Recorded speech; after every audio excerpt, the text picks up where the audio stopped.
हाय, मी मृण्मयी अवचट। पावसाळा सुरू झालाय आणि आपल्या सिल्कच्या साड्या, वापरात नसलेले आपले सिल्कचे कुर्ते, आपल्या ओढण्या हे आपण पॅक करून ठेवतो। पावसाळ्यामध्ये हवा ह्युमिड होते आणि त्याच्यामुळे फंगस येतो। कधी-कधी घडीमध्ये साडीला डाग पडतात। पाण्यासारखे हे डाग असतात आणि हे ड्राय क्लीन करून जात नाहीत। खूपदा याचा दुर्गंधी पण येते आणि आपण ठेवलेली साडी ही अचानक जुनी वाटायला लागते। पावसाळा सुरू व्हायच्या आधी जेव्हा तुम्ही साडीच्या या हल्ली ज्या बॅग्स मिळतात याच्यामध्ये घड्या करून साड्या ठेवता, त्या घडीमध्ये ब्राऊन पेपर घालून बघा। आपण वह्यांना कवर घालतो तो जो ब्राऊन पेपर असतो, तो ब्राऊन पेपर ह्याच्यावरती कुठलीही प्रिंट नसते आणि ते प्लेन असतात आणि ह्युमिडिटीमध्ये ते ओलापणा जो साडीच्या घडीमध्ये असतो हा शोषून घेतो। त्याच पद्धतीने मार्केटमध्ये हल्ली बरेच सॅशे आपल्याला मिळतात।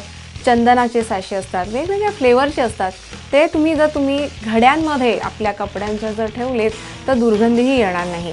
पावसाळा सुरू झालाय, भारी असलेल्या आपल्या सिल्कच्या साड्या, ड्रेसेस, कापडं, ओढण्या हे तुम्ही घड्या करून ठेवत असताना या टिपची काळजी घ्या आणि पावसाळ्यानंतर जेव्हा तुम्ही हे उघडाल ते कपडे नवीन वाटतील, त्याचा छान वास येईल आणि फ्रेश दिसतील।